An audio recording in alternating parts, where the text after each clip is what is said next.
मोसाखांबाय ने मा क्लास ना नोंसोर आচ্ছা दा बिसोरो क्लास 10 आव फरायगासिनो आरो नोंसिनाबो इयाव स्कुलाव ने मा क्लासाव फरायो ओरैनो एलकेजि नोंसिना मा क्लासाव फरायो ओरैनो बेयाव मा क्लास 4 आव माबायदि जेनेबा फरायनायफ्राव गथ'फ्रा मोजां ने नोंसिनालाय माबायदि फरायनायाव मोजां ने नै बिनानावमोना बे स्कुलावनो फरायजोबो ओरैहाय आब'मोनाबो नै गार्जेनफोरा आब' नोंसिनिबो बेयावनो फरायो मा क्लासाव क्लास 6 आव ने फरायनायाव माबायदि मोजां दा ने आচ্ছা दा साफ्रोमबो गार्जेनफोरनि फरायसाफोरानो माने मोजां आरो बे स्कुलতে পড়ি আছে কি ক্লাসত পড়ি আছে ক্লাস 7 কেনেকুৱা পঢ়া-শুনা ভাল না আচ্ছা আপনারা ক্লাস 3 পঢ়া-শুনাত কেনেকুৱা আচ্ছা दा माने साफ्रोमबो गार्जेनफोरनि फरायसाफोरानो मोजां आरो दा नै ओरैबो मा क्लासाव नोंसिना मा माबायदि फरायनायावलाय नोंसिना मा क्लास ओरै फरायनायाव माबायदि दे माने मोनफ्रोमबो जायगाफोरनिफ्रायनो दंफैनाय आब' नोंसिना मा क्लासाव क्लास 1 सासे दं ओमफ्राय 10 सासे दं क्लास 10 आव 9 माबायदि फरायनायाव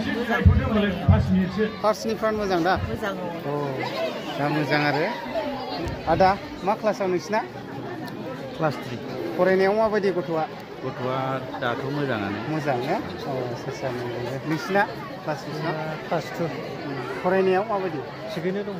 फोरोंगिरिफ्रा फोरोंनायाव मोजां दा ने साबैसे फोरोंगिरिफोर दं दायो 19 आচ্ছা दे नानि फोरोंनायफ्राव माबायदि मोजां दा आচ্ছা दे खुलुमबाय रायजोफोर दिनै दंफैयो आङो बेंटलनि बाथौ मिसन मोनसिं सिब्राय इंलिश स्कुलावहाय दिनैहाय बेबायदिनो गार्जेन मिट प्रग्राम दङ दा सारमोना आंखौबो लिंहरनायलाय दा बे हिसाबैनो आङो दंफैयो दा आं नोंथांमोननो भिडिअनि गेजेरजोंहाय देखायलांनोसै गोबांथार गार्जेनफोरा बेयाव फैनानै दंफैसै ओमफ्राय बेजों लोगोसे बे स्कुलनि सोमोन्दै आं गुवारै नोंथांमोननो भिडिअनि गेजेरजों लाबोगोन दा नै प्रग्रामा जागासिनो दङ ओमफ्राय आङो दायो फार्स्ट गेटआव मोनफैबाय नै नोंथांमोना नायनानै लादों मोनसिं सिब्राय इंलिश स्कुल आरोना दा बे स्कुलनिफ्राय गोबांथार फरायसाफोरा फरायनानै बेबायदिनो गोबांथार गियान आरजिनो हाबाय गोजौ थाखोसिम सौहैनो हाबाय दा आं नोंथांमोननो भिडिअनि गेजेरजों देखायलाङो नोंथांमोना भिडिअखौ जोबजासे नायलां अब्लानो गासैखौबो मिथिलांजोबगोन आरो गेटआ बेनो आरोना मोनसिं सिब्राय इंलिश स्कुल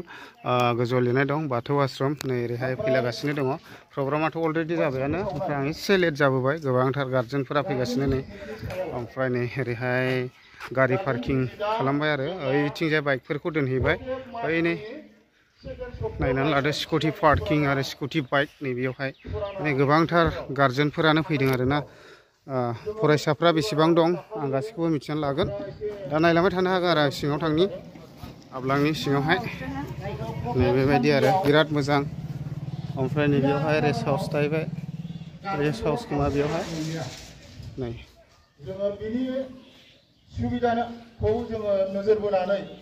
थांनाय बोसोराव होदों खोमा नै निउ एडमिशन अपेन बेबायदि आरो फरदा फरायनानै लालांदो आरो बेबायदिनो सिगांनि आं फरायबाय थाला टाइम थाङो दा प्रग्रामा जागासिनो आरो बन्द खालामनाय जासिगोन मानो होनोब्ला बाहाय गोबां गोजान गोजाननि गथ'फोर दङ बिराद क्लिन दै स्कुला आं एसे देखायनोसै होनबा जायगायाव दायो आङो मोनसिं सिब्राय इंलिश स्कुलनि प्रिन्सिपाल सारनिफ्राय फंनैसो मिथिनानै लानि दिनैनि बे गार्जेन मिटनि गेजेरजों मा मेसेज हरनो सानदों गिबियावनो नोंथांनिसिम जोंनि फरायसालियाव फैनानै खौरां लाफैनायनि थाखाय जोंनि जे गार्जेन मेल बेखौ फोसावनानै होनो थाखाय फैनायनि थाखाय आं नोंथांनो गिबियावनो मोनसिं सिब्राय इंलिश स्कुलनिफ्राय गोजोननायखौ जासिबाय दिनै 2025-26 मायथाइनि बोसोरारि जे गार्जेन मेल बेखौ जोङो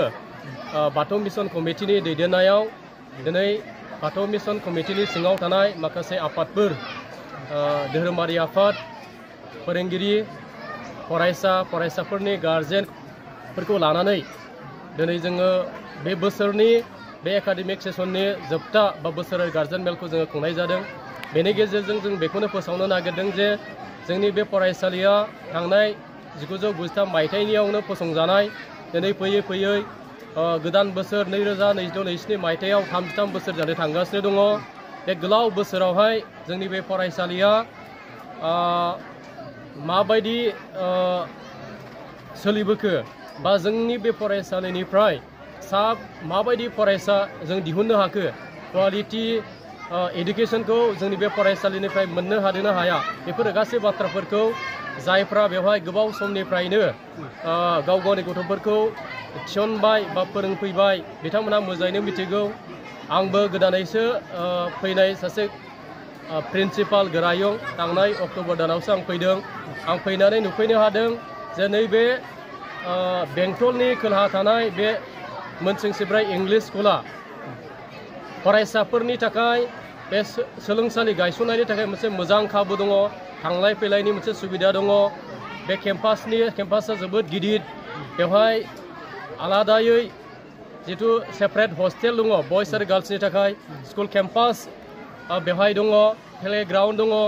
दा बेखौ गासै सासे फरायसाया फरायसालियावहाय बा फरायसालि हस्टेलाव थानानै जेबायदि खाबु बा सुबिदाखौ मोननांगौ, बे गेलेनाय फरायनाय गुबुन गुबुन उफ्रा सोलोंनांगौ, बेफोर गासैखौ बे फरायसालियाव होनो हानायनि खाबुआ दङ। दिनै कमिटिनि दैदेनगिरि बिथांमोना सेक्रेटारिनिफ्राय लानानै प्रेसिडेन्ट बा एसएमसिनि प्रेसिडेन्ट बा बिबानगिरि बिथांमोना, आं गोरायुं हिसाबै आंखौ बिथांमोनहा बा फोरोंगिरि बिथांमोनखौ मदद होगासिनो दङ। आं आसा खालामदों बे मोनसिंसिब्राय इंलिश फरायसालियाव जायफोर गथ'फोरा बा फरायसाफ्रा फरायगोन, बे फरायसा गथ'फोरा मोजाङैनो गावनि जिउखौ दैदेनलांनायजों लोगोसे गोग्गो सोलोंथाइ लानायजों लोगोसे गावनि न'खर, गावनि समाज, हारि, हादोरखौ सिबिनो हानायनि माखासे केपासिटि बिल्डिं बेखौ दानानै लानो हागोन। आरो आङो रोखायै बुङो जे जोंनि बे फरायसालियाव जायफोर गार्जेन बिथांमोना फरायनो थिनहरगोन, बिथांमोननि फरायसाफोरखौ जोङो दायथ' लानानै बिथांमोननि गथ'खौ जोङो जेबायदि दायथ' लानानै जों फोरोंनांगौ, सासे फोरोंगिरि हिसाबैहाय बेनि बिबानखौ जोङो मैखोमै रुजुनानै खामानि मावलांनो आं खोथा होदों। दिनै फैगौ 2025-26 मायथाइनि जे मेट्रिक आनजाद, बियो फैगौ 2026 मायथाइनि फेब्रुवारि 10 थारिखनिफ्राय जागोन। दा बेवहाय जोंनि फरायसालिनिफ्रायबो 37 स्टुडेन्टसफोरा आनजाद लिरगोन। बे आनजादावहाय 37 फरायसाफ्राबो गासैबो उथ्रिनो हागोन होननानै आंहा फोथायनाय दङ। 100% जों रिजाल्ट खालामनो हागोन। दा मोनसे खोथाया बेनो, जोङो जेबायदि आसा खालामो माब्लाबा आसा खालामबायदि जानो हाया। नाथाय आं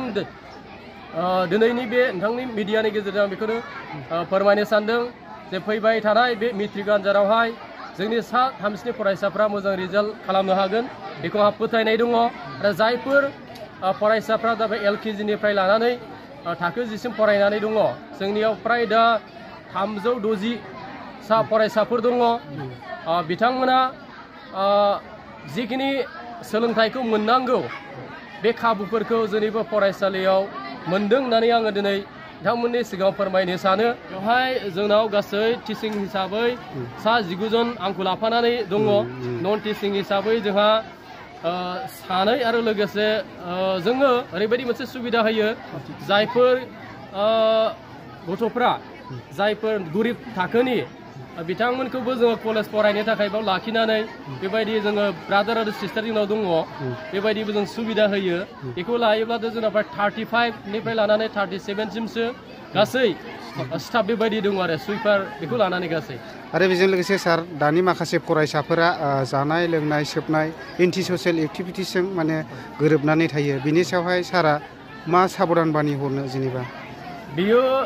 कन्टिनिउआस जागासिनो दङ, दिनैनिल' बाथ्रा नङा बियो। बे निसा बुस्थुखौ लानाय बा बिरि सिगारेट गुटखा बा जौ जिखुनु निसा बेसाद बा ड्राग्स जानाय, बियो जोंनि बर' समाजावल' नङा, बे समाजावनो बियो मोनसे मा होनो बेखौ गाज्रि मोनसे बिजनेसा सोलिनानै दङ। दा बेखौ जोङो गैया खालामनोब्ला जोंनि बिमा बिफाफ्रा बेखौ सिगाङावहायनो बेखौ नोजोर होग्रोनांगोन। मानोना गाव गावनि गथ'खौ नोंथाङानो जिहेतु नोंथांनि न'आवनो जिहेतु थायो, नोंथांनिनो गथ' बे हिसाबै गिबियावनो गावनि बिमा बिफाया बेखौ सिगांग्रो नोजोर लाग्रोनांगोन। जायफोर गथ'फोरा फरायसालियाव फैयो जायफ्रा फरायसा हिसाबै बेफोर गाज्रि निसा बेसादखौ बा ड्राग्सखौ लायो बेखौ जोंनि फोरोंगिरि बिथांमोनाबो नोजोर लाखिनो नांगोन आरो बेजों लोगोसे फरायसालि सालायग्रा बा गोरायुं बा प्रिन्सिपाल बिथांमोना गोख्रोङै बिनि सायाव नोजोर लाखिनांगोन फोरोंगिरि बिथांमोनखौ बे खामानियावहाय लोब्बा लाखिनानै नोजोर लाखिनानै बेखौ दायथ' लानांगोन मा खालामोब्ला मा बुङोब्ला मा फोरोङोब्ला बे गथ'आ बेफोरबायदि गाज्रि निसा बुस्थुखौ बाहायनायनिफ्राय जानगाराव थानो हायो बेखौ जों फोरोंगिरिफ्रानो लामा दिन्थिग्रोनो नांगोन नाथाय जों फोरोंगिरिफ्रानो जुदि फरायसाफोरनि सिगाङाव गाज्रि बाथ्रा बा जों गिदिरफोरानो बा जों बिमा बिफाफ्रानो गथ'नि सिगाङावहाय निसा बेसाद बाहायनाय बेखौ जुदि जों दिन्थियोब्ला गथ'फ्रा सोलोंखागोन मानोना जों गिदिरफ्रासो जों फोरोंगिरिफ्रासो बेखौ लामा दिन्थिग्रोनो नांगोन